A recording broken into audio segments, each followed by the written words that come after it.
todos. Estamos começando mais um InfraCast, o podcast da Frente Parlamentar Mista de Portos e Aeroportos.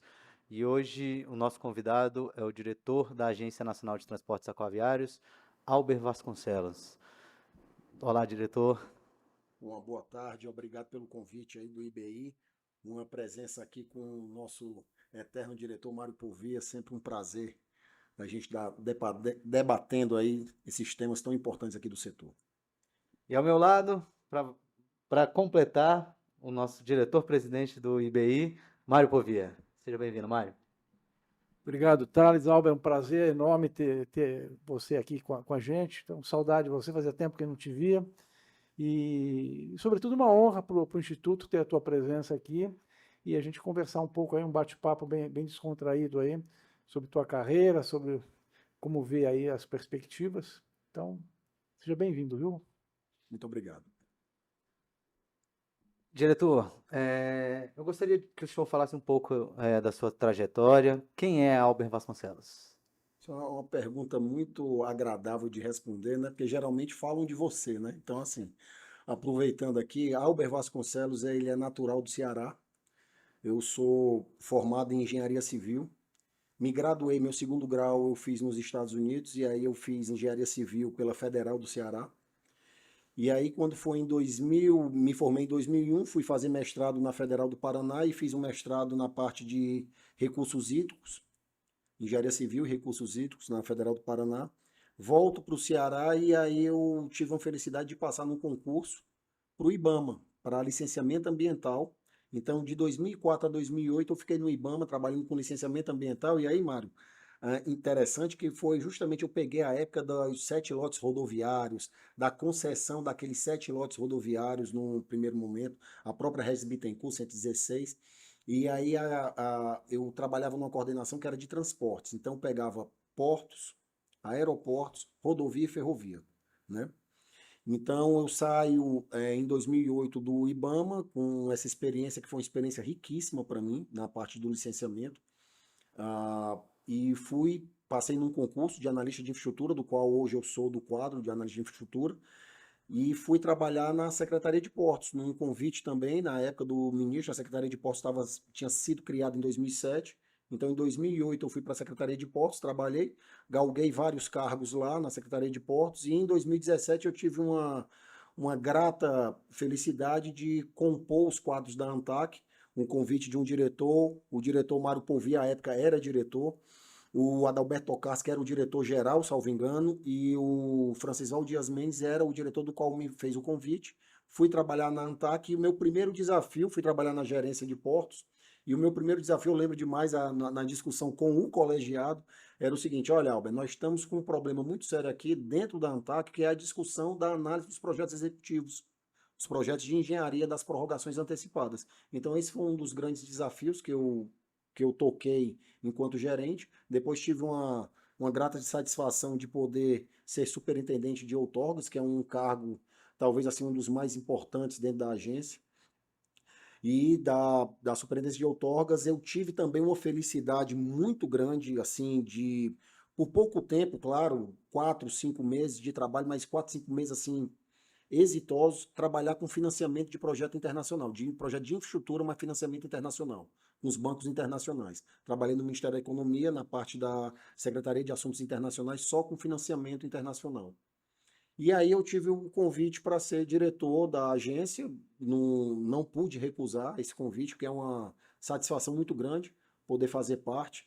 E aí, né, Mário, com toda a experiência também acumulada que a gente pega ao longo do caminho, realmente é um momento de satisfação muito grande para um servidor você poder chegar a ser diretor de uma agência reguladora, uma agência tão importante enquanto a ANTAC. É verdade. O senhor assumiu o cargo como diretor em 2000, ano passado, se eu não me engano. Mas, como o senhor mesmo disse, o senhor galgou várias posições ali dentro da ANTAC. É, sobre isso, acho que nascem duas questões. Primeiro, quão é gratificante de estar agora como diretor, né? Que eu imagino que seja uma, uma realização de um trabalho, né? De uma continuidade de um trabalho e como esse histórico pode agregar nas construções de pauta, agora como diretor? Um ponto muito importante dentro da agência é que ela foi criada em 2001, né? A gente olha para 2002, claro, mas assim, a evolução que a agência tem, a maturidade que a agência tem. E o ponto, eu acho que a palavra central hoje no dia atual é inovação. A gente tem que se inovar também. Nós, como profissionais, nós temos que nos inovar. Principalmente, inclusive, uma agência reguladora. A gente não pode ficar parado específico em normas que a gente não está acompanhando o mercado. Então, assim, a gente só consegue regular bem acompanhando o mercado e sendo up-to-date. A gente tem que estar sempre inovando, sempre estar se atualizando, se capacitando. Então, assim, é gratificante porque uma agência, quando a gente olha a agência e olha o ministério, você vê assim, a agência ela tem um quadro técnico, como também no ministério tem um quadro técnico. Às vezes eu até brinco que o ministério faz muito convite, né, para a agência, para os servidores da agência. Mas assim, o quadro técnico da agência ele é muito especial, né, um quadro técnico muito específico.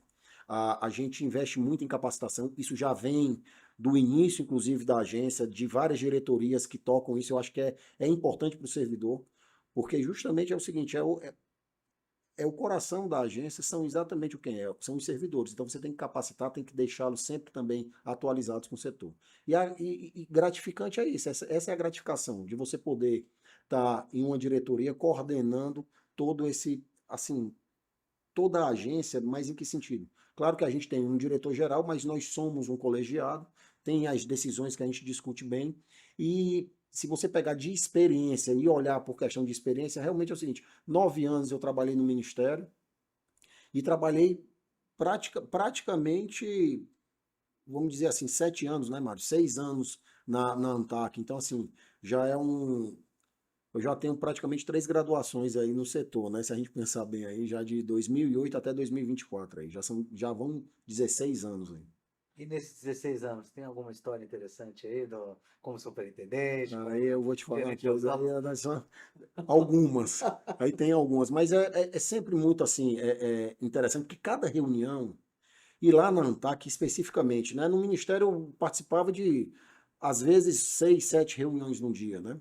Na ANTAC eu tenho uma agenda também muito assim, muito cheia, mas a gente bota de 3 a 4 reuniões, a gente tenta fazer uma agenda para, mas cada reunião é uma específica. Como o nosso setor ele é rico, rico de problemas e rico de soluções também. Mas assim, é impressionante como cada situação, cada processo, ele te traz uma história. Então eu posso dizer aí que pelo menos assim, por baixo, só nesse 1 ano de ANTAC, eu cheguei a pautar mais de 100 processos. Foram mais de 100 processos. E eu posso te garantir que desses 100 processos, pelo menos umas 96 histórias nós temos, entendeu? Porque é impressionante como é rico o nosso setor, né? Verdade. Um desses processos foi o processo de arrendamento do ITG 02, que foi aquela área do meio ali, e que ela tem algumas peculiaridades em relação aos outros arrendamentos, né? Tem algumas restrições. Primeiro, como é que foi esse processo para analisar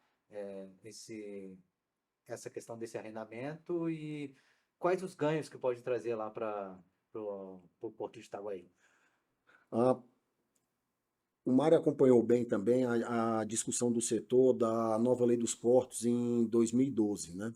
Que culminou com a MP 595, e aí depois veio a lei 12.815.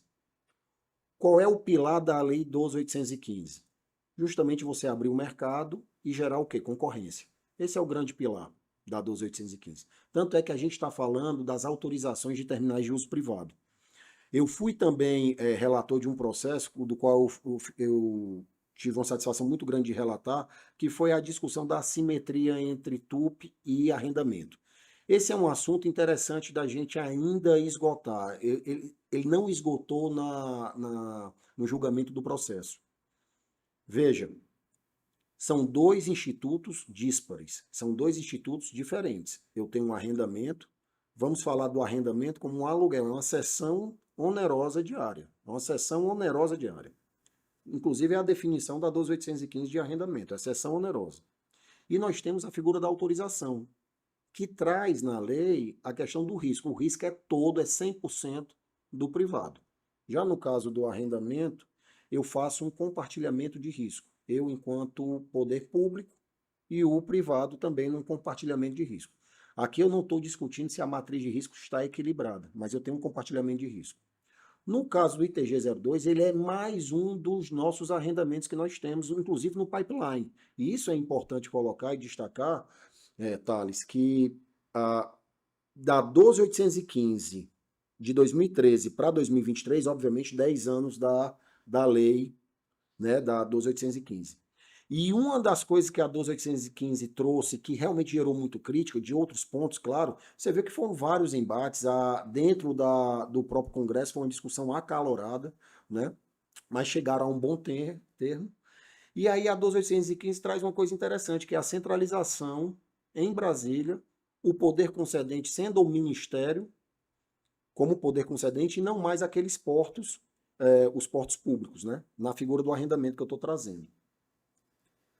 Nisso, a gente tem hoje, atualmente, 144, 145 arrendamentos vigentes. Nós temos 26 hoje contratos de transição, baixou o número.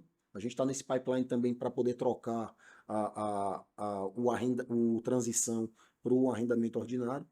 Mas o ITG02 era uma área que tinha sido já qualificada há tempos para poder ser licitada. Por quê? Porque é uma área que está exatamente entre dois arrendamentos importantíssimos no Porto de Itaguaí, né? Dois players importantíssimos no Brasil hoje. Que é CSN e Vale. CSN Vale, a Vale com autorização também em Itaguaí. Então a Vale hoje ela tem um contrato de arrendamento e tem uma autorização, um TUP. E você tem a CSN com 2 arrendamentos ali em Itaguaí. E eu estou falando de uma carga que é hoje a carga que o Brasil mais movimenta, que é o minério, né? Então veja que de 1 bilhão e 300, Mário, em 2023 nós batemos exatamente esse número, 1 bilhão e 300 milhões de toneladas o Brasil bateu. Um crescimento de 7%, 6,9% referente à movimentação de 2022. E é legal a gente colocar isso porque, por exemplo, qual foi o crescimento do público? Porque geralmente a gente está olhando sempre o crescimento do setor portuário atrelado ao crescimento do PIB. Você pode olhar aqui nas curvas, se você jogar as curvas de movimentação a portuária, ele está muito ali em linha, em sintonia com o crescimento do PIB. 96, 95,8% das nossas movimentações saem pelos portos, né? Então, assim, o ITG02 foi mais um arrendamento. Hoje o governo federal ele está colocando uma carteira de investimentos importantíssimas que tem aí um desafio enorme, Mário, de fazer 35 leilões. São 35 leilões, veja bem. Da 12.815 para cá, para 2023, em 10 anos, nós licitamos 48. Claro que a gente tem uma curva de aprendizagem que a gente tem que respeitar, que de 2013 até 2015, nós não fizemos leilão. Nós trabalhamos com as prorrogações, as discussões das prorrogações, mas não fizemos os leilões. Por quê? Porque estava numa curva de aprendizado, numa curva, inclusive, de discussões com a própria agência. Qual é a modelagem, qual é o modelo. Então, isso tudo é uma curva de aprendizagem. Saiu da curva de aprendizagem, a gente tem esse modelo que é o fluxo de caixa descontado, então nós já licitamos 48 áreas, 48 arrendamentos. Nós temos hoje, Mário, impressionante os números. O Brasil é impressionante em números. Nós temos hoje 222 TUPs autorizados. Então a gente tem 222 TUPs autorizados, nós temos 144, eu posso estar errando o número aqui, tá? Mas em ordem de grandeza é isso, 145 arrendamentos. Então a gente somando, mano, só as nossas autorizações e os nossos arrendamentos, a gente já está passando de 360, 370 instalações portuárias. Se a gente dividir pela costa, a gente vai ter um número. Então, a cada praticamente 40 quilômetros a gente tem um terminal. Então, a pergunta que a gente faz, a gente tem problema com capacidade instalada hoje? Aí é um outro tema para ser discutido. Aí, só desse específico. Mas assim, voltando à sua pergunta do ITG02. Ele é mais um arrendamento. Ele está no pipeline, está sendo colocado. Eu fui o relator do processo e eu deixei muito claro o seguinte, olha, quem tem autorização, quem tem arrendamento, ele já tem as obrigações das movimentações e já tem as obrigações dos investimentos. Então a gente deixou bem claro no voto de que aquela área ela vai ser sim endereçada para quem mexe com quem? Com minério de ferro. Então essa que está sendo a premissa básica. Quem tem já suas autorizações, já estão tocando. Então, assim, a gente vai sempre impedir uma competição imperfeita.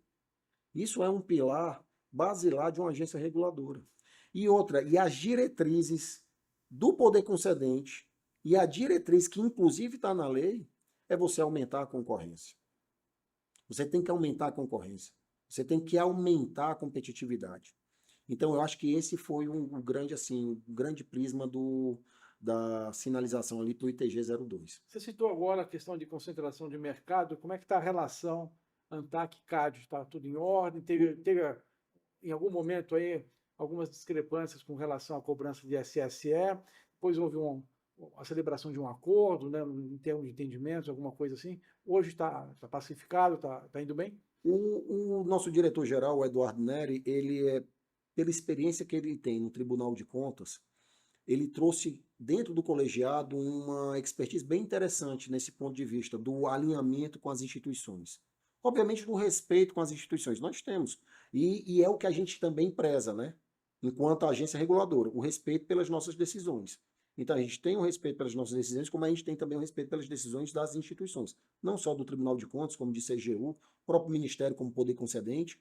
E o CAD, a gente tem uma relação com o CAD muito boa hoje, com a coordenação do Eduardo Neri. A gente tem feito em termos de cooperação. Nós fizemos recentemente um estudo compartilhado, que era um estudo justamente de concentração de mercado, por uma situação específica lá em Itajaí. Então, que foi um estudo elaborado a 4 mãos, por assim dizer. Agora, a gente tem que avançar também nesses acordos, né? Naquele processo que eu estava te falando da assimetria de TUP e arrendamento, a gente colocou muito claro a questão da análise concorrencial. Nós temos que ter uma análise concorrencial também para as autorizações, vis-à-vis como a gente já faz para os arrendamentos. A gente tem uma análise concorrencial para os arrendamentos. A gente faz uma análise concorrencial sim, a InfraSE faz sempre essa análise concorrencial prévia na questão dos arrendamentos. Então, assim, hoje esse guia de análise concorrencial está sendo elaborado pela ANTAC, tá certo, Mário Povi? Obviamente que a gente vai divulgar, fazer audiência pública, discutir isso com o mercado, sem dúvida alguma, que são assuntos muito caros com a agência também, a esse diálogo com o mercado. Mas aí também a discussão com o CAD, isso sendo colocado. Ok, você citou a 12.815, ela surge quando a 8.630 ia fazer 20 anos. Eu lembro que a gente estava preparando na ANTAC uma comemoração para os 20 anos da 8.630, aí de repente não era mais uma revisão do decreto 6620 na Casa Civil, passou a ser uma nova lei e de fato não chegou a ter o aniversário de 20 anos da 8.630, que foi um marco importante no setor portuário lá em 93. E você já citou aqui um pouco da 12.815, que fez 10 anos no ano passado, e você acha que a 12.815 foi um passo importante também entre questões positivas e negativas da legislação? Como é que você vê o atual marco? E fala um pouquinho desse grupo, né, que foi criado, né, para uma revisão legislativa, né, um grupo de juristas, né, foi criado na Câmara dos Deputados. Como é que você vê se há uma janela de oportunidade para revisar a lei ou se você acha que é algo residual, não tem muita coisa de fundo aí para revisitar?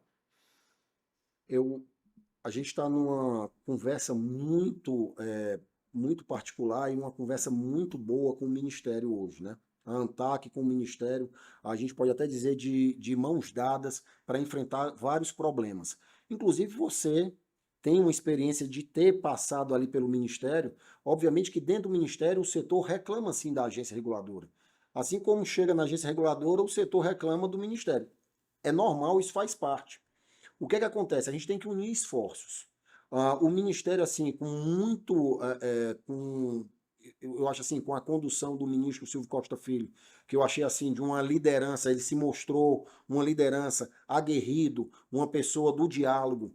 Ele está sempre, não tem tempo ruim com o Silvio. Você pode ligar para o ministro, conversar com o ministro, tirar uma dúvida, o próprio secretário, a Mariana Pescatório, com toda a experiência que ela tem. Então, hoje esse ministério, ele está muito aberto a escutar. Isso é muito importante.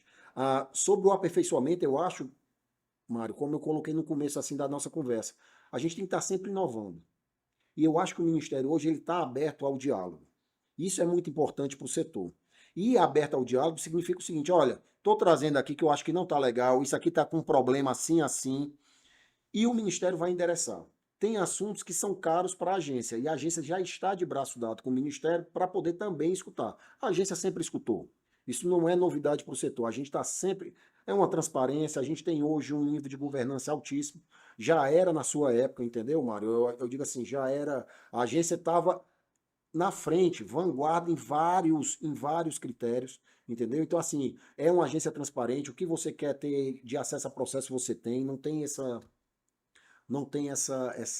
coisa de você não ter o acesso ao processo, é muito transparente, mas o ponto da 1285 é o seguinte, sempre a gente pode aperfeiçoar, sempre, sempre. E eu acho que temos pontos, sim, para a gente avançar, para a gente aperfeiçoar. E eu acho que é um momento oportuno. Eu brinco com o setor dizendo que a gente está aqui, a gente está alinhado. Vamos aproveitar esse alinhamento dos astros.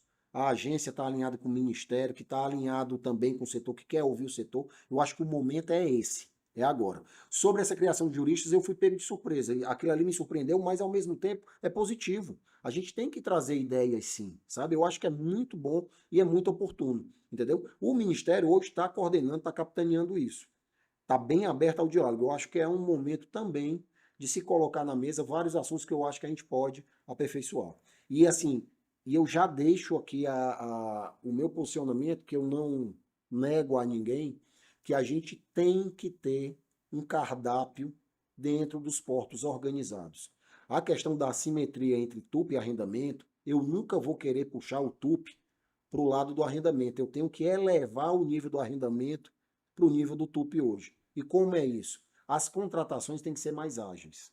E tem que ter uma segurança jurídica muito maior. Nós melhoramos muito a nossa matriz de risco, mas a gente ainda pode aperfeiçoar. E eu te digo isso, Mário, porque é o seguinte, hoje eu estou aqui no IBI, inclusive estou aqui muito satisfeito com a estrutura que vocês estão, parabenizá-lo, inclusive. Mas imagina você que você apresenta um plano de investimentos para o poder concedente em 2024. Agora, em março de 24. Março não, que a gente está na última semana, em abril de 24. Em 2028 que você vai executar, em 2027 que você vai executar esse plano de investimento que você pensou em 24. Não tem sentido, Mário, eu colocar na sua conta, por sua conta e risco, a questão do equilíbrio do contrato. Ah, se for a maior, é problema seu. Se for a menor, eu vejo o que é que você pode botar de dinheiro. Isso está desequilibrado. Na minha avaliação, isso é desequilibrador. Isso gera uma insegurança jurídica. Imagina você, que eu estou falando de um setor que os investimentos são pesados, equipamentos são caros. E eu falo de investimentos no setor portuário, equipamento ou infraestrutura, superestrutura. A superestrutura os equipamentos. Então, assim, eu tenho esse binômio. Equipamento é caro, eu estou falando de equipamento de 60 milhões. Imagina você botar um equipamento em 2024 e você vai adquiri-lo em 2028. Explica melhor esse cardápio aí que você citou. A questão do cardápio que eu vejo é o seguinte, comparando, obviamente, fazendo uma comparação muito rasa com um shopping center, não tem como um shopping center em Fortaleza ter o mesmo valor do metro quadrado do que em Natal, do que em Salvador, do que em São Paulo. Cada porto tem a sua especificidade. Cada porto ele é muito específico. Ah, mas todo porto pode movimentar qualquer tipo de carga, Albert. Sim, mas tem portos específicos. Tem portos que eles são colocados para aquele tipo de carga. Eles são muito bem direcionados. Então, assim, eu não posso pegar um metro quadrado, que assim diga, que é em Santos, e comparar com um metro quadrado em Fortaleza, com um metro quadrado em Santana, no Porto de Santana. Não tem como. A gente não pode fazer isso. Então, a questão do cardápio é muito interessante para que o porto tenha um cardápio de como é que ele vai contratar e o tipo de área. E aí, Mário, aproveitando agora, que eu não sei se o Thales vai fazer essa pergunta, mas a gente está agora em maio, para fazer um leilão de 6 áreas. 4 áreas em Recife, olha só, Porto de Recife, a gente licitando 4 áreas em Recife, o que é de uma alegria para mim, enquanto nordestino, maravilhoso. Dessas 4 áreas em Recife, a gente está falando dos modelos simplificados, ok? Mas tem investimentos ali, Mário, de 2 milhões, 2 milhões e meio.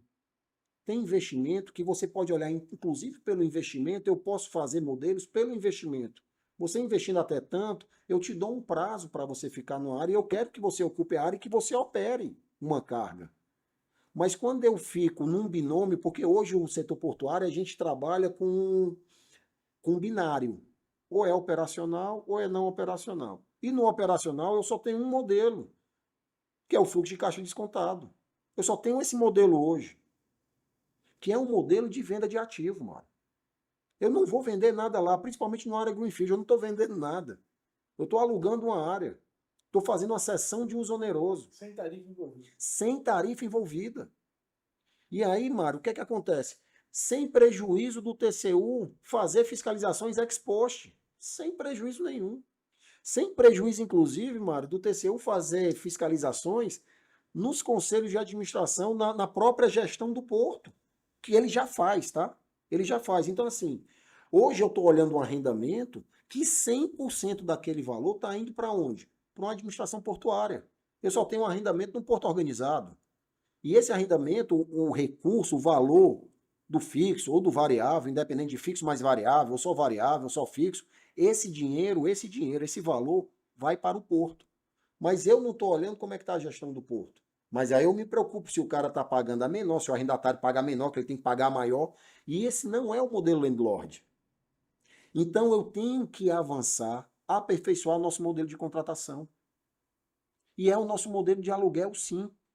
E o aluguel tem vários tipos de aluguéis. Imagina você querendo alugar uma sala, você tem uma sala comercial e você vai alugar para a Microsoft e você vai fazer um fluxo de caixa descontado para chegar num valor de presente líquido para a Microsoft. Ela desiste, ela vai alugar em outra sala.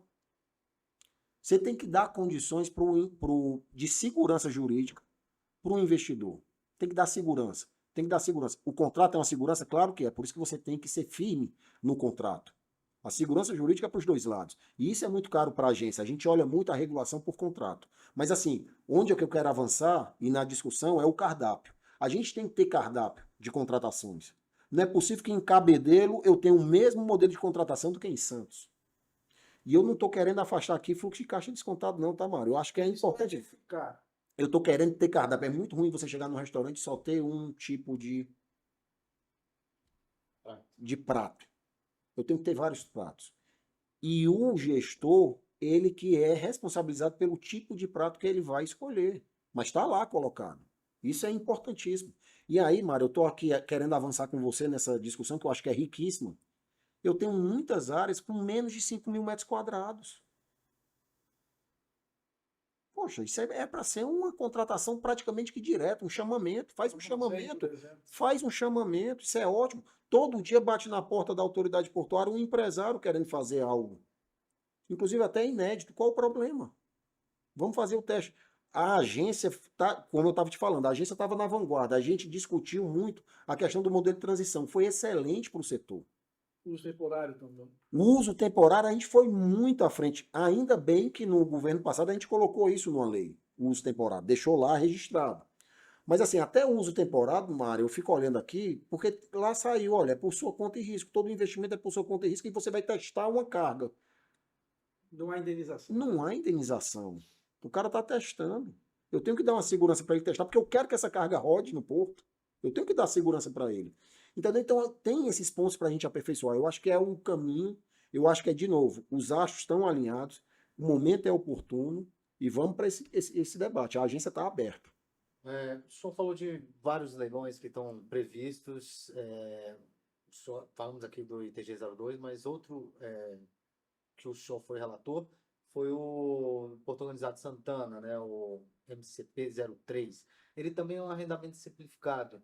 Primeiro, seria interessante o senhor explicar para o público o que é a diferença entre um arrendamento e um arrendamento simplificado, quais os ganhos dessa modalidade, tá? E para quando podemos esperar esse leilão? Já está previsto também para esse bloco, que vai ser lá no meio do ano? Esse bloco agora, porque a gente, o Poder Concedente dividiu em 2 blocos. O primeiro bloco a gente vai licitar 6 áreas, uma no Rio de Janeiro, uma em Rio Grande e 4 em Recife. Nesse primeiro momento que é em maio, salvo engano, eu não estou com a data na cabeça, mas é na primeira quinzena de maio, tá? De 24. Vamos licitar essas 6 áreas. São 6 simplificados, tá, Mário? São 6 arrendamentos simplificados. O simplificado na lei, veio no decreto, é o seguinte, na lei, na verdade, ele é no máximo 10 anos. Você não pode ficar na área 10 anos e um dia, 10 anos e 2 dias. São 10 anos. Ah, pode se fazer por um ano, renovar, você pode renovar, porém, limitado a 10 anos. Então, no arrendamento simplificado, você tem essa limitação de 10 anos. No ordinário, por assim dizer, arrendamento ordinário, você pode ir até 70 anos. Claro que aí você vai ver qual é o valuation, o seu modelo da primeira perna, se são 25 anos ou 35 anos. Geralmente, quando tem um CAPEX muito pesado, vai para 35 anos e renovável por sucessivas vezes até chegar a 70. Essa aqui está sendo a linha. Mas do arrendamento simplificado, o MCP-03, ele é um simplificado. Ele é um ordinário, não é um simplificado. Ele é um ordinário, mas por conta do CAPEX. É um valor ali em torno de 85, 86 milhões de reais. Então não dava para você tentar uma amortização em menos de 10 anos. Né? Então, no caso lá de Santana. Mas o que é importante no Porto de Santana? É que a gente está olhando o Arco Norte. E aí, como a gente estava conversando, né, Mário? Que surpresa é o Arco Norte. Hoje a gente está com o Arco Norte movimentando ali nas nossas vias interiores mais de 100 milhões de toneladas. Isso há 11 anos, 12 anos, ele movimentava 11 milhões. Olha que crescimento fantástico. Olha o olhar que a gente tem que estar observando ali para o Arco Norte. E é esse o movimento também. Então o MCP-03 vai estar em 24 também para ser licitado. E outro ponto importante, Mário, o Ministério lançou, né, obviamente o governo federal lançou o PAC e o Ministério com a sua carteira também de investimentos. Se você olhar hoje, eu tenho investimento sim público, mas eu tenho investimento privado. Da ordem de qual? R$ 1 do investimento privado, R$ 5 gera de investimento, R$ 1 do investimento público, R$ 5 do investimento privado. Mas olha a importância do investimento público. Ele é um catalisador. Tanto é que, se você olha os arrendamentos, e aí vocês estão aqui no Instituto, que também vocês olham a parte de aeroportos, mas olhando a infraestrutura como um todo, se a gente olhar os leilões de rodovia, de ferrovia, vis-à-vis o leilão portuário, você diz, mas o portuário não é inexpressivo por conta do valor, do CAPEX. Ele não é inexpressivo porque ele gera emprego, ele gera renda. O estado que não tem porto, eu vou dar um grande exemplo com Santa Catarina. Eu sempre falo esse exemplo de Santa Catarina. Olha a quantidade de portos que tem em Santa Catarina. Eu não estou falando de porto organizado só, não. De instalações portuárias. E olha como é que é o estado. Então, assim, o porto ele é um indutor de desenvolvimento, sem dúvida alguma. O porto ele é um indutor de desenvolvimento. E o recurso público ele é um catalisador do investimento privado.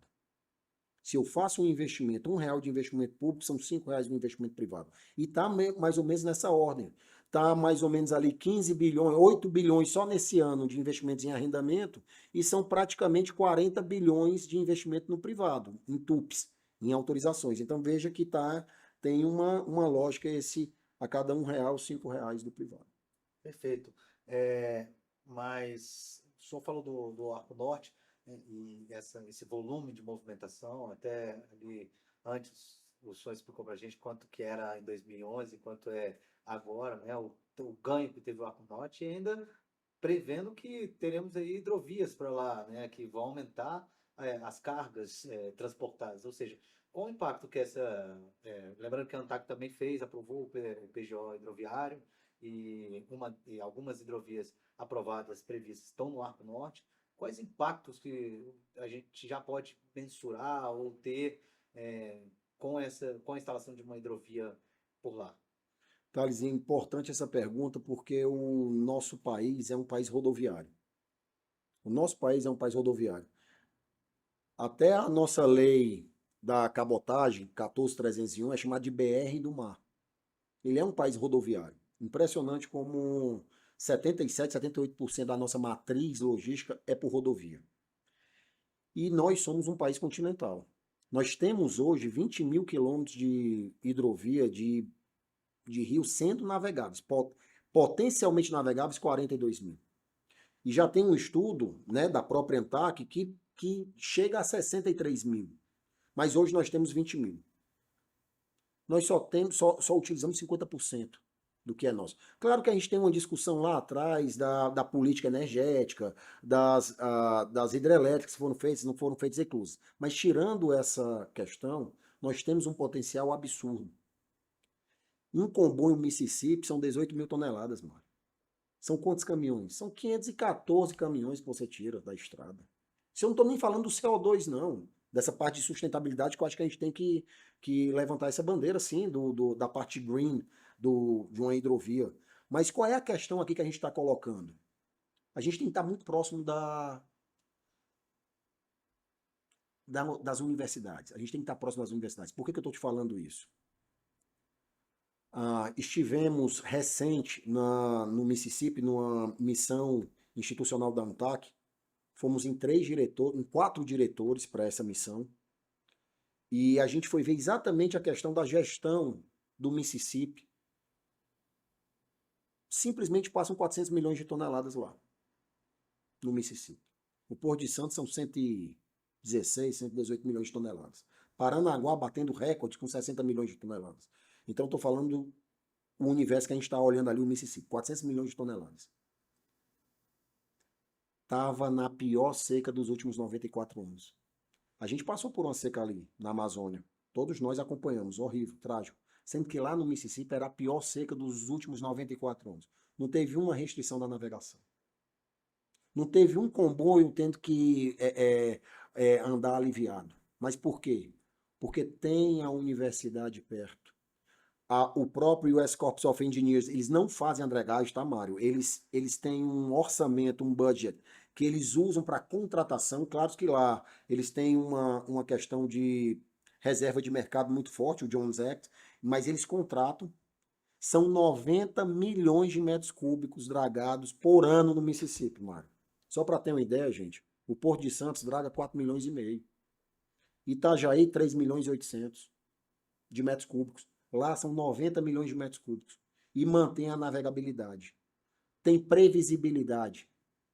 Então, qual é a importância de uma hidrovia que você pode dizer, mas por que vocês estão falando de concessão de hidrovia se já tem hidrovia aqui? É a previsibilidade. A gente está falando aqui, e eu não estou falando de tarifa, não. Eu estou falando da previsibilidade. Do produtor saber que ele pode botar uma barcaça que ele vai trafegar, que vai ter sinalização, que não vai ter aquela parte, eu tenho que ir com sonar na frente, com um jet ski na frente para saber se passa. Não, ele tem a previsibilidade. Isso é que é a importância de uma hidrovia. E quando a gente fala da concessão, a gente está sempre, inclusive a agência reguladora, nunca que uma tarifa pode inviabilizar. A tarifa de uma concessão dessa não pode inviabilizar o frete. Não. Isso é condição sine qua non para a gente. Mas a questão da previsibilidade, da segurança do produtor, ele ter uma alternativa para escoar a carga.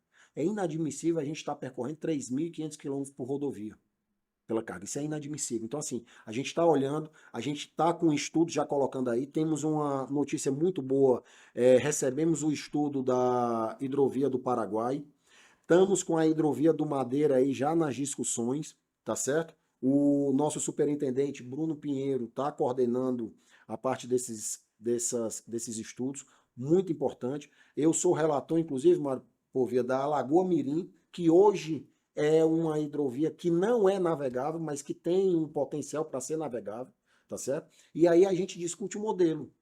E o modelo binacional. Mas e o modelo? Qual é o modelo? Cara, qual é o problema da gente discutir uma PPP, um patrocinado, eu colocar um dinheiro sim público para poder catalisar, para poder chegar com um investimento privado, sem problema algum. Então a gente está estudando vários métodos e acreditando sim da gente ter uma melhora na nossa matriz hidroviária, porque hoje são 7%, 6 a 7%. A gente quer nos próximos 4 anos chegar a 10, 12, quiçá 15% da nossa matriz logística.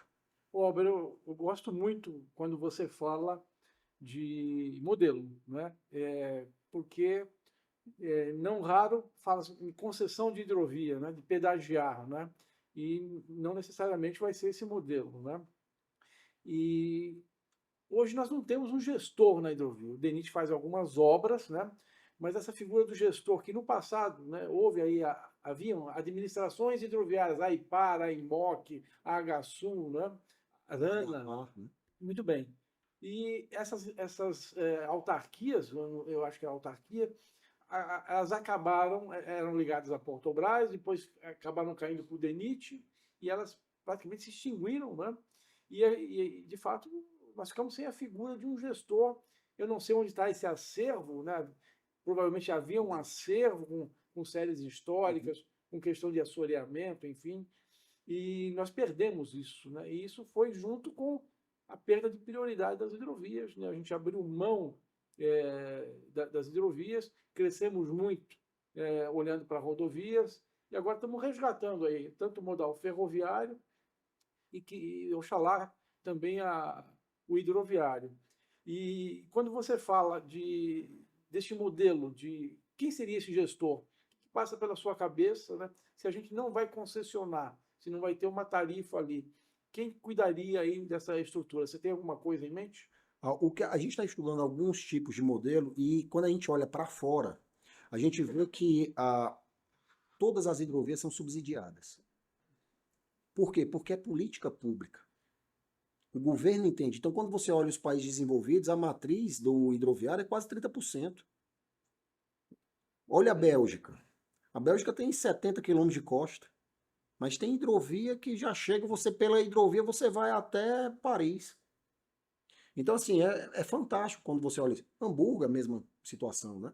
O próprio Mississippi que eu citei. A questão aqui no Brasil é o seguinte, é porque a gente não tem o orçamento geral dedicado àquilo. Obviamente, aí sim, nós falhamos. Nós, enquanto gestores, nós falhamos na política pública. A gente está com essa atenção hoje. Inclusive o próprio Ministério, e aí eu não estou aqui fazendo defesa do Ministério, mas o Ministério vai lançar uma secretaria dedicada à hidrovia. Isso é música para os nossos ouvidos. É música para os nossos ouvidos. Tem que parabenizar essa iniciativa. Entendeu? Então a gente está aqui nas discussões de modelo, sabe, Mário? De novo, a nossa parte principal aqui é de que a tarifa não pode inviabilizar o frete. Isso não, de jeito nenhum. Então, que modelo a gente vai trabalhar? O modelo do concessionário, o concessionário vai ser o gestor daquela hidrovia sem problema algum. Agora, eu vou botar um CAPEX 100% dele? Que tarifa é essa? Eu quero jogar uma tarifa que ele vai correr para a rodovia? Não tem sentido, então. Então, obviamente, tem que ser uma tarifa muito baixa, tem que ser uma tarifa que seja atrativa, entendeu? E, obviamente, que o concessionário seja remunerado pelo que ele for fazer de obrigações. Mas, de novo, a União não pode abrir mão também de aportar recursos, mesmo que seja mínimo, entendeu, Mário? Mas importante, por quê? Para garantir a navegabilidade, e essa navegabilidade com previsibilidade. Eu acho que pro dono da carga, quando ele tem previsibilidade, ele não vai ficar discutindo valor de tarifa. Se ele tiver a previsibilidade e a segurança daquilo. De novo, eu estou voltando ao exemplo que eu dei lá no Mississippi. Pior seca dos últimos 94 anos. Não houve uma restrição da navegação. Por quê? Porque lá você tem uma gestão e você tem um planejamento de longo prazo. Aqui no Brasil, a gente está discutindo com o Ministério planejamentos de 10 anos. Ótimo. Inclusive, o próprio Navegue Simples, que está se discutindo, tem vários temas que vão perpassar esse governo. Isso é ótimo. Isso é ótimo, Mário. Uma política de Estado. Uma política de Estado e não de governo. Isso é ótimo. Isso é louvável. É de dar os parabéns. É verdade. Ainda sobre a questão hidroviária, o senhor foi relator de um processo que tratou de uma atualização do EVTEA da Lagoa Mirim. Por que houve essa necessidade de atualização? É o ponto exatamente que eu estou chegando. A Infra-SA fez um trabalho absurdo. O trabalho dela, inclusive, no próprio relatando o processo, eu elogiei o trabalho da Infra. Por quê? Primeiro, nós não temos benchmarking de hidrovias no Brasil, da parte da concessão, tá? Que eu estou falando. E o que é que se pegou ali? Uma hidrovia que não é hidrovia. Então você teve que fazer um modelo de previsibilidade, tipo assim, fazendo de estudo de demanda muito ainda com aquele olhar de que, olha, essa carga pode ir, olha, essa carga pode chegar lá, a carga de volta. É uma carga que vai do Uruguai para o Rio Grande do Sul, basicamente, então vamos olhar aqui. Sendo que o valor da tarifa, quando chega no dado de saída do estudo, de novo, fluxo de caixa, o valor da tarifa estava acima do valor rodoviário. Qual é o incentivo que você vai ter para levar para a hidrovia se você já tem hoje um modal completamente já estabilizado? E aí, nessas discussões, Mário, foi muito rico uma discussão que nós tivemos com a CNT. Nós tivemos lá com o presidente, com o Vander, e a gente primeiro tentou sentir lá da CNT como é que eles achavam da hidrovia. Foi assim, um diálogo extremamente aberto, inclusive eu poderia até recomendar para vocês chamarem aqui, que eu acho que é interessantíssimo. A CNT chegou e disse, não, nós defendemos as hidrovias. Até porque Não vai faltar o caminhão, por quê? Porque é o ponta a ponta. O just in time, agora ele vai fazer um trecho de quanto? 60, 70, 80 quilômetros, e não de 3 mil quilômetros, gente. Isso não é racional. Então, na questão do modelo lá, o que é que a gente pediu? Eu pautei o processo, o diretor-geral, quando olhou o processo, que a gente teve uma discussão, a gente tem que ajustar o modelo. E o que é o ajuste do modelo? Por que eu boto 100% do CAPEX para o concessionário? Não. Eu vou dividir esse CAPEX. Mas para dividir o CAPEX, eu tenho que ter o quê? Um acordo com a União. Quem é a União? O poder concedente, o Ministério de Portos e Aeroportos. Conversamos com o Ministério de Portos e Aeroportos, eles foram super abertos à ideia da gente discutir que tem que ter uma parceria sim, uma entrada de OGU. Ah, o DENIT vai fazer uma dragagem hoje. Imagina você, um diretor do DENIT assinando um contrato de dragagem para a Lagoa Mirim que não liga nada a lugar nenhum nesse primeiro momento. Não, vai ligar. Vai ligar por quê? Porque tem já um compromisso com o governo uruguaio de se fazer um terminal de uso privado. Isso já está tudo linkado. Essa dragagem, no primeiro momento, é uma dragagem necessária até para você bater o modelo, Mário, do modelo do assoreamento. A estimativa do assoreamento, de você ver como é que se comporta uma lagoa tão estudada, né? Que a Lagoa Mirim é muito estudada, é um ambiente lógico extremamente estudado no mundo, né? Então, assim, pô, a gente tem vários artigos de científicos que você pega o assoreamento, qual é a taxa, será que eu fazendo uma dragagem de mais 1 metro ali, 1,5 metros, como é que ele se comporta, a hidrodinâmica, aí você já tem isso com muito mais robustez e mais segurança para você jogar. Albert, você falou da BR do Mar. É uma legislação de janeiro de 22 que ainda não está regulamentada. E a BR do Mar, uma das vertentes da BR do Mar é diminuir barreiras de entrada para empresas brasileiras de navegação. Então ali havia algumas medidas ali de, por exemplo, você não precisava possuir a embarcação, você poderia arrendar ou afretar essa embarcação e ela seria garantidora da outorga. Também algumas outras questões com relação a capital social, enfim, a empresa poderia entrar numa condição de menor porte, né? E a ideia era exatamente essa, incentivar novas empresas e mais embarcações aí arvorando bandeira brasileira. E a lei está em vigor, a regulamentação ainda não saiu, provavelmente, imagino eu, a ANTAC vai deixar para regulamentar as suas resoluções a partir do decreto. E nesse interregno está tudo parado, a agência tem flexibilizado novas outorgas. Essa curiosidade, como é que está acontecendo esse processo? Excelente pergunta, Mário. Nós acompanhamos na época, enquanto ANTAC, a discussão dessa lei, que foi muito debatida no Congresso também, a BR do Mar. E aí, quando eu falo da 14301, eu estou falando especificamente da cabotagem, né? Mas se você olhar, nós temos hoje, Mário, na ANTAC, mais de 1.650 autorizações de EBN. Atualmente, viu, Thales? Atualmente nós temos mais de 1.650 autorizações de EBN. Obviamente que para diversos tipos de navegação. Então eu estou falando do apoio portuário, apoio marítimo, navegação interior e cabotagem. Mas assim, aí você diz, então está faltando empresa, Albert? Não está faltando empresa, não é questão da empresa, é questão do choque de oferta. Então o que a BR do Mar estava trazendo é justamente, olha, eu quero aumentar a concorrência. Esse foi o pilar. Inclusive, quando a gente olha no artigo 2º da 14301, os objetivos, tem lá, justamente aumentar a concorrência.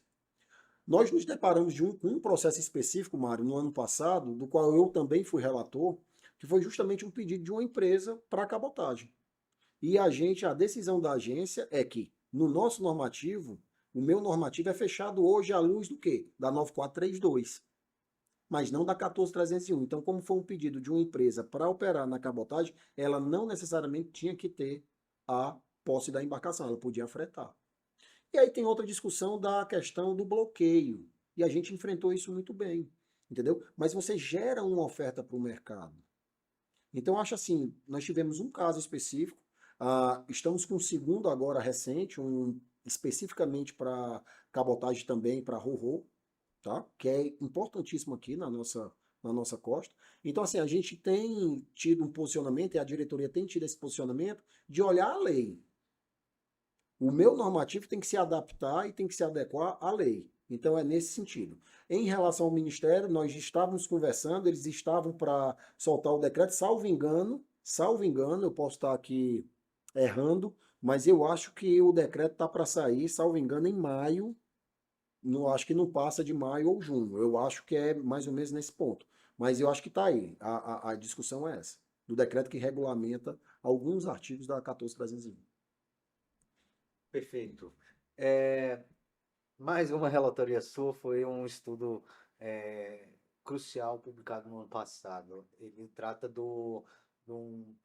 mostrou que os grandes projetos terminais de uso privado acabam não saindo do papel. Queria que o senhor falasse um pouco sobre esse estudo. Ele teve, no primeiro momento, ele não foi muito bem visto, mas depois hoje está sendo olhado com outros olhos, né? Conta como é que foi esse estudo e como que podemos fazer para que não se crie essa reserva de mercado, né? Esse processo foi um processo que eu pautei, salvo engano, em junho, em julho, e um processo que é sensível, né, Mara? A gente sabe das discussões que a gente tem no setor, a gente sabe do respeito que a gente tem com a ATP, com a Associação de Terminais Privados. Mas o que é que trouxe à luz esse processo? Primeiro, o seguinte, o desconforto que eu estava com o processo, porque veio, na verdade, de uma diligência do TCU. O TCU, preocupado com a morosidade, por assim dizer, das licitações, coisa que não é, que eu defendo hoje você fazer 48 licitações de arrendamento com todos os passos que tem que ser galgado para chegar numa licitação 48 em, não vou falar 10, né, Mário? Porque de 2013 a 2015 não se licitou. Então, assim, em 8 anos, é sensacional. Sinceramente, você tem que tirar o chapéu. É aquela questão da curva de aprendizado, você já pegou o modelo e já vai tocando um diálogo mais aberto, o Tribunal de Contas já entendendo do modelo e já fazendo os questionamentos. Mas, assim, voltando ao processo específico. Nós temos hoje 222 autorizações de terminais de uso privado. E como é que esse processo se starta, se inicia? Com a declaração de adequação do poder concedente. A discussão que eu estava tendo era quão forte, quão profunda é uma declaração de adequação. A declaração de adequação é olhando o investimento, que o investimento é importante para o Brasil, ou ele está olhando a questão de que, olha, é um tipo de carga que é interessante eu estar aqui movimentando, eu preciso, a parte do norte lá com os combustíveis, eu tenho um interesse em autorizar combustíveis lá. Não. Isso é política pública na veia. Mas a declaração de adequação, você tem que olhar isso. Você não pode deixar de olhar para o teu ativo enquanto porto organizado. Você está fazendo uma licitação específica e você está autorizando um terminal para fazer o mesmo tipo de perfil que você já tem outros autorizados ali naquela Interlândia. Então, assim, é isso que a gente quer? Até quão saudável é a concorrência entre TUP e um arrendamento com esses modelos que nós temos hoje? Esse foi o ponto que o voto trouxe, e eu trouxe alguns dados, mais para a gente poder debater e discutir aqui. Com a 12.815, não é que a gente inicia autorizações com a 12.815. Antes da 12.815, nós já tínhamos autorizados, a União já tinha autorizado 126 terminais de uso privativo. Que aí a gente está indo para aquela discussão lá do 6620 da carga própria. Mas a gente já tinha autorizado terminais de container, já estavam ali naquele bolo. 126 autorizações. Aí você pega a 12.815 e pega 2021. O meu dado foi porque foi aquele estudo que a ANTAC teve que fazer para responder a essa diligência do TCU.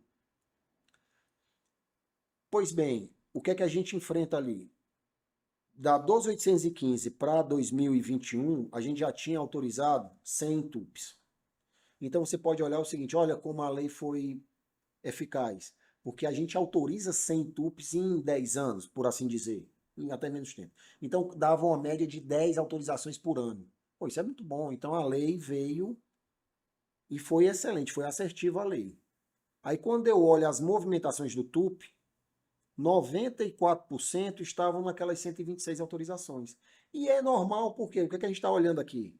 Minério, você tinha um terminal Ponta Madeira e Tubarão, e líquido Petrobras. Então, ok, isso é normal, mas é quando a gente olha aquele choque de oferta, de movimentação, você não viu isso. E aí, quando eu olho para os terminais do Arco Norte, e aí é o ponto que a gente quer chegar, ali sim, você viu que a política pública chegou e ela foi assertiva. Olha a movimentação hoje, como a gente já estava discutindo. Sai de 11 milhões e hoje tem 100 milhões. Nós temos vários TUPs autorizados ali. Vila do Conde, hoje a gente tem 3 grandes tubos que movimento até um movimento expressivo ali na região do Arco Norte. Então você vê que foi interessante. Pois bem, o posicionamento da ANTAQ, na verdade, foi o seguinte: olha, quem tem a sua autorização, tá ok, tá ISDA. Agora vem cá, tu já tem autorização. Veio a lei para dizer que realmente no início eram 3 anos. Você tem 3 anos para entrar em operação. Pô, mas vem cá, tudo é por conta e risco do interessado. As licenças, as autorizações, tudo é por conta e risco dele. Ele não consegue em 3 anos. Não consegue. Então a lei foi, o decreto foi até inteligente em colocar e falar, não, são 5 anos e renovável vai depender do caso. Caso a caso a gente depende. Então a gente tem que olhar para aqueles tubos que já foram autorizados, que já passaram aquela primeira perna e que não estão saindo do papel. E o problema de não sair do papel é só uma. É porque no meu planejamento do setor eu tenho que considerar aquela demanda que ele foi autorizado. Então vou dar um exemplo aqui nessa mesa. Eu estou estudando uma área para poder fazer um arrendamento, vou dar o exemplo lá do ITG-02. São 26 milhões de tonelada que está previsto ali. Ah, mas tem um TUP do Mário, que o Mário já tem um TUP há 7 anos, ele está tentando ajustar aí investimento e tudo, mas ele disse que vai movimentar 50 milhões. Eu tenho que considerar os 50 milhões dele. E aí eu estou fazendo uma projeção de 26 milhões, que pode estar subdimensionada por conta do TUP que o Mário tem. Então esse é o ponto que a gente coloca, que no planejamento eu tenho que considerar as autorizações. Eu não posso ser irracional de não falar, não estou considerando a demanda do cara. Eu te dei a autorização, como é que eu não vou considerar a demanda dele? Então essa que está sendo a questão que foi mais sensível do posicionamento da ANTAQ, é só o seguinte: olha, Ministério, você enquanto poder concedente, é bom revisitar essas autorizações, aquelas que não estão efetivamente sendo, ou está em construção, ou se tem alguma justificativa para não sair do papel. Ah, mas é porque eu não consigo investidor, eu não consigo. Qual é a justificativa? Se o governo entende como importante ainda esse projeto, vamos buscar investidores, por que não? Se faz o roadshow, você faz o market sound, você faz vários tipos. A própria Casa Civil está aí aberta junto com o PPI também, que é um parceiro, para poder discutir isso. Mas é bom a gente colocar a luz nessas discussões. Acho que foi mais esse ponto. A questão dos TUPs antes da 12815, ele tinha uma condição que você só protocolizava na ANTAQ com a licença prévia, não é? E com a SPU ok, né? Ou seja, já com a certidão de disponibilidade diária, mas mais do que isso, já era certidão de que a gente chama de domínio útil, né? E agora não, agora basta essa certidão de disponibilidade diária, ele vai buscar o domínio útil a posteriori. E são efetivamente 2 gargalos, tanto o licenciamento quanto a regularidade fundiária. Isso passou então por um momento pós-outorga. Você acha que seria interessante, tanto para TUPs quanto para arrendamentos, né, que esse processo não terminasse com a assinatura do contrato, né, seja de adesão ou de arrendamento, e houvesse, vamos dizer, uma pós-outorga ali com o governo dando um suporte para agilizar tanto o SPU quanto o licenciamento, enfim, e uma outra questão, indo um pouco mais além. Você é favorável a um licenciamento do cluster portuário como um todo, que daria, vamos dizer, já um guarda-chuva, né, um anteparo aí para que você buscasse depois a licença do empreendimento já com maior facilidade, já teria um EIA-RIMA, vamos dizer, subjacente? Eu acho, Mário, assim, que a gente está vivendo o S de sustentabilidade mais forte do que nunca. Apesar que a gente, aqui o Brasil, tem uma legislação ambiental que sempre foi muito, muito criticada, desde a época ali de 88, 89, 90, mas uma lei muito inteligente do ponto de vista da sustentabilidade. Né? As resoluções CONAMA que nós temos, resoluções de 93. A questão do porto organizado, e aí eu falo de portos, eu não estou criando um porto agora, eu estou falando do porto organizado, tá, Mário? Aqui, nesse primeiro momento, quando você perguntou do cluster. São portos da década de 60, são portos da década de 70, anteriores à nossa discussão aqui de licenciamento ambiental. Imagina hoje eu querer colocar o Cristo Redentor lá no Corcovado. Eu aposto como eu não conseguiria colocar. Não ia colocar. E é uma das 7 maravilhas do mundo. Mas não ia colocar. tá? Itaipu. A área de preservação permanente do Itaipu hoje não sairia tudo. Aeroportos como, por exemplo, o do Santos Dumont, você não faria nunca. Angra jamais também, né? Mas aí é o seguinte, a gente tá vendo, são outros momentos, eu não estou discutindo isso, eu estou falando de progresso. Eu adoro pegar um avião. Adoro. Digo assim, é cômodo para mim, chega mais rápido no lugar, né? Isso tudo é exatamente a modernidade. A gente tem que também, a gente não pode olhar o licenciamento ambiental e o meio ambiente como uma religião. Não pode. Quando eu trabalhei no licenciamento, eu era muito criticado, mas eu discuti o seguinte, a gente está aqui para licenciar, não é para não licenciar, a gente tem que dizer como vai fazer o empreendimento. E não dizer que não é viável. Tudo pode ser viável, depende das suas condicionantes. Imagina um Porto de Santos hoje eu ficar dizendo que ele não é viável ambientalmente. Eu coloco isso numa mesa de discussão. Vocês vão dizer que é não viável o Porto de Santos hoje? Então o que é que a gente vai fazer? Fecha o Porto de Santos? É isso? O que significa viabilidade ambiental? Viabilidade ambiental perpassa por alternativas locacionais. Por isso que o EIA-RIMA, que é o primeiro estudo para uma LP, que é a licença prévia, ele diz o seguinte, cara, você vai me apresentar alternativas locacionais para eu estudar a viabilidade ambiental do projeto.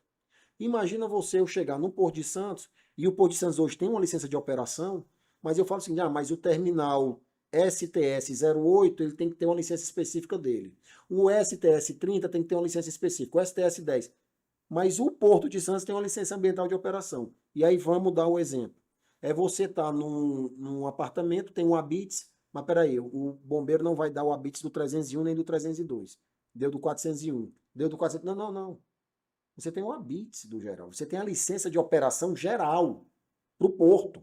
Isso eu defendia na época que o Ministério, a Secretaria de Portos, enquanto ministério e vinculado à Presidência da República, a gente fez um programa de regularização ambiental dos portos, que era o PRGAP. E nessas discussões com o IBAMA, a gente tinha colocado o seguinte, cara, eu tenho que ter a licença ambiental do porto. E na licença ambiental do porto, a gente vai discutir o seguinte, o que é que esse porto movimenta? Para cada tipo de carga que ele movimentar, eu vou ter umas condicionantes específicas. E eu vou dar um exemplo, Mário. Quem movimenta fertilizante tem que ter uma condicionante específica.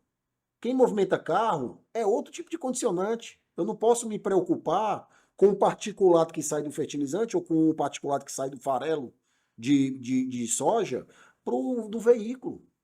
A questão do gás, do líquido, cara, é outro tipo de preocupação. O minério, vem cá, vai estar coberto, não vai estar coberto, o que é que vai acontecer? Vai ter...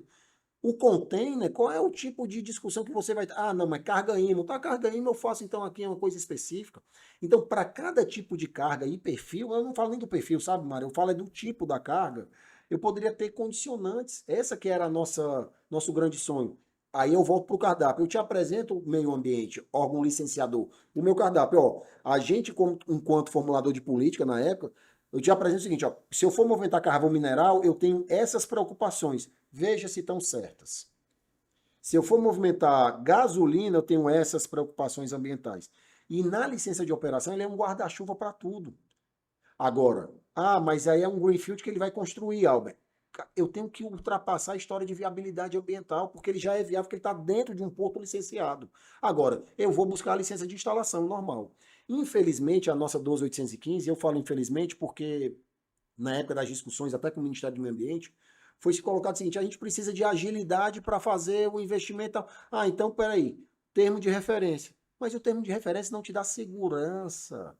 E aí aquela questão do licenciamento não te dá segurança de você ter a licença. E a ANTAC, de novo, na vanguarda, quando ela abria um processo, ela só recepcionava o processo, só abria o processo, quando o interessado tinha uma licença prévia, que aí você dizia, opa, tem viabilidade ambiental. Agora que a gente vai partir para análise locacional, análise do projeto como um si.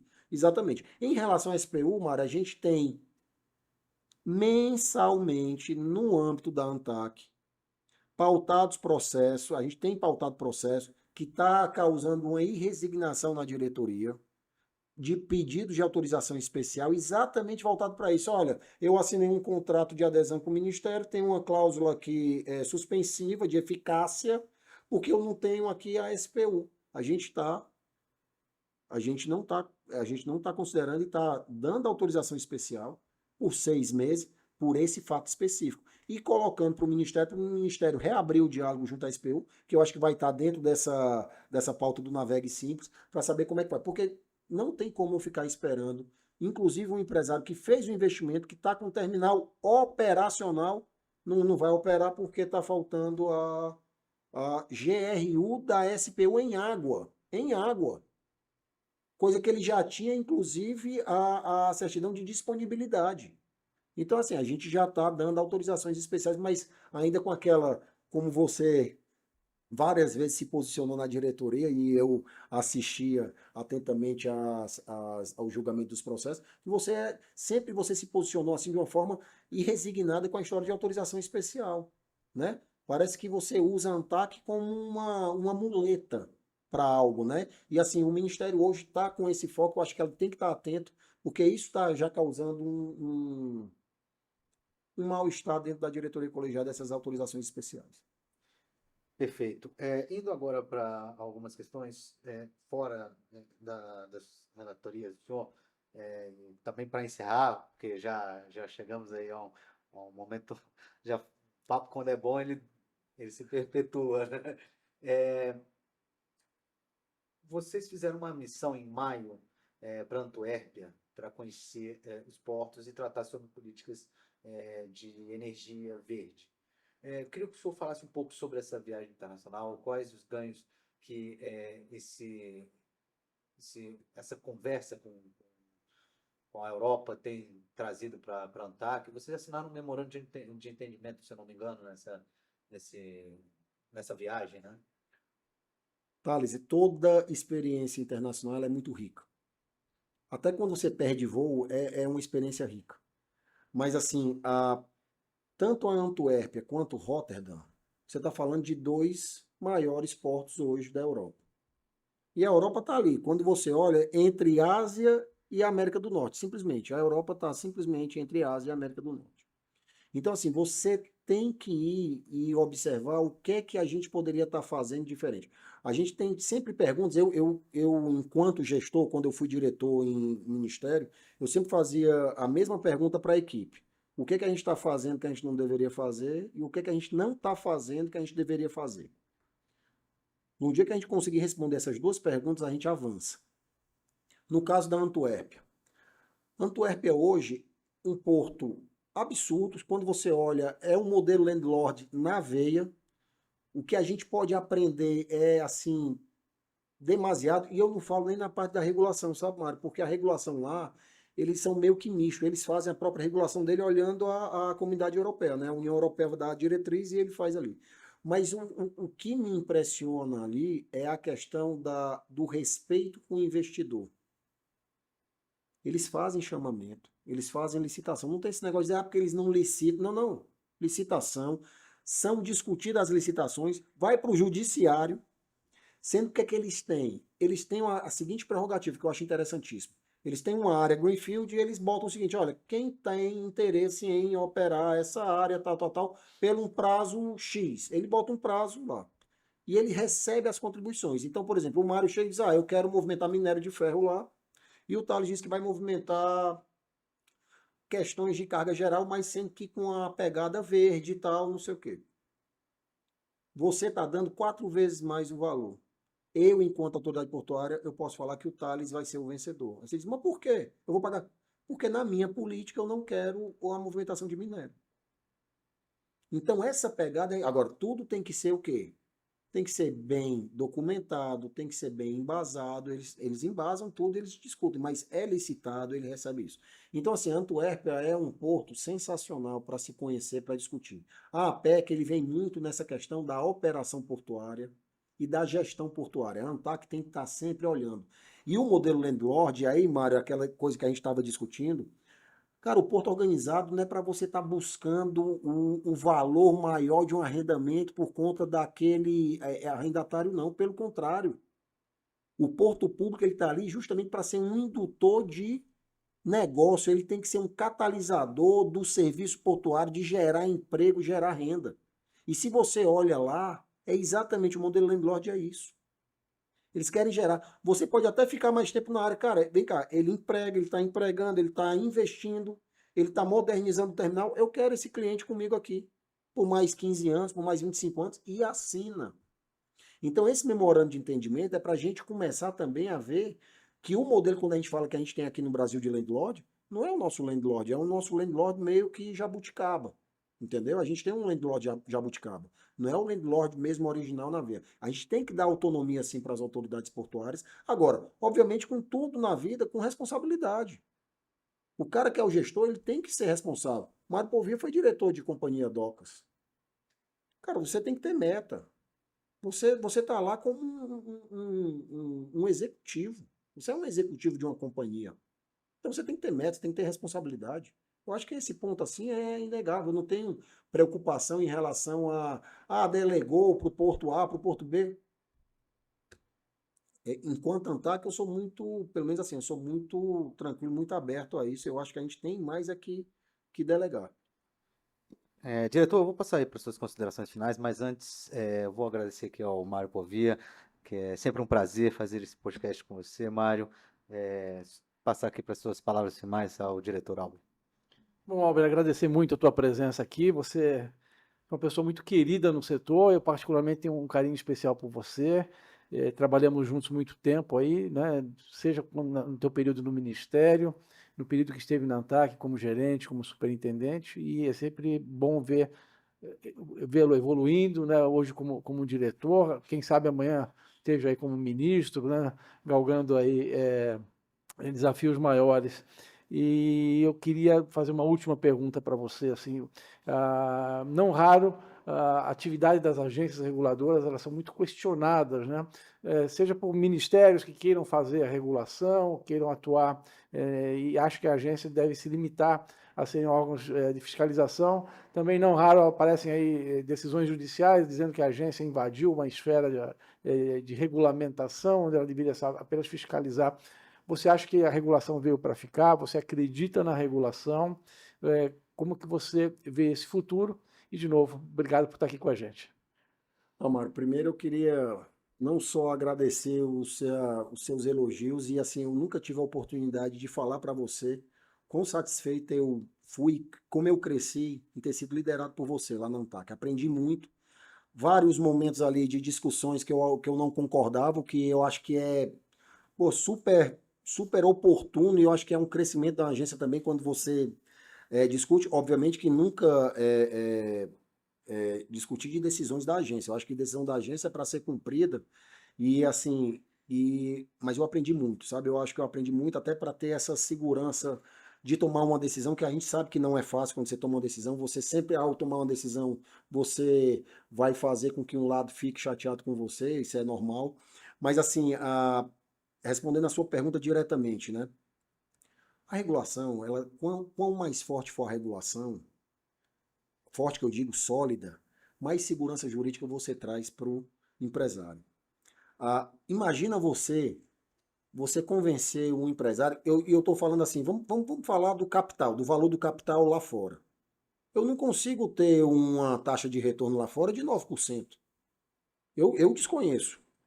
Se você tiver um dinheiro lá fora e for querer investir, dificilmente em infraestrutura você vai ter um retorno de mais de 1,5%. É só você olhar a taxa dos bancos internacionais, é 1,6%, 1,7%. Aqui a gente está falando de 9,98%, 10%, né, que é o nosso WACC, 10%. Aí você diz assim para o empresário, olha, venha para o Brasil e venha investir no Brasil. Você vai ter um contrato de longo prazo, 25 anos. Aí o empresário vai pensar, tá, 25 anos. Pelo menos eu vou passar por 6 presidentes da República. Não é isso? E tem agência reguladora lá que assegure a segurança jurídica do contrato? Não, não, não. Não tem agência reguladora, mas um ministério ou algum comitê pode regular para você. Sendo que o comitê ele pode mudar a cada ano, a cada 2 anos. Na agência, por que o diretor tem mandato? Para garantir essa segurança. A independência do formulador de política. Eu sou vinculado. A agência tem que ser vinculada ao formulador, até porque eu tenho que seguir a formulação da política. Eu não formulo. E respeito o formulador. Agora, eu tenho que dar subsídios para que ele formule, que ele faça uma formulação de política interessante, segura para o investidor. Então, eu acho assim, eu acho que a agência reguladora veio para ficar. Os países desenvolvidos têm agência reguladora, olha os Estados Unidos. E obviamente que lá, super liberal, com o mercado indo na frente e a regulação indo atrás, acompanhando. Eu acho que é esse o modelo, sabe? Eu não posso regular o que eu não conheço. Por isso a importância dessas capacitações, desses eventos internacionais, da gente trocar ideia. Você tem que fazer brainstorm. Isso aqui para vocês eu tô super lisonjeado por ter sido convidado. É uma iniciativa maravilhosa do IBI. Vocês estão de parabéns, Mário, tá de parabéns. Eu acho que isso aqui veio para ficar. A gente tem que ter esses diálogos. Eu queria até depois, se vocês puderem mudar o nome do programa para Café com Mário. Não recebi meu café, mas o Café com Mário eu acho que é interessante, entendeu? O Café com Mário aqui da gente tá bem. Mas assim, é super. Cara, é tão rico. O nosso setor é tão rico, né, Mário? Como eu estava falando, de problemas, de soluções, que a gente tem aqui temas para mais de meses de discussões. Mas, de novo, só agradecer todos que estão nos assistindo aí, de novo, agradecer muito o convite. E, de novo, um prazer estar dividindo aqui uma mesa com você, mano. Meu líder me liderou lá na ANTAC. Thales, e obrigado, Thales, você também. Perfeito, diretor, muito obrigado. Com isso, encerramos mais um InfraCast, podcast da Frente Parlamentar Mista de Portos e Aeroportos. Curta, se inscreva no canal, nos siga nas redes sociais, porque nós seguimos em busca de uma infraestrutura forte no país. Muito bom, muito bom.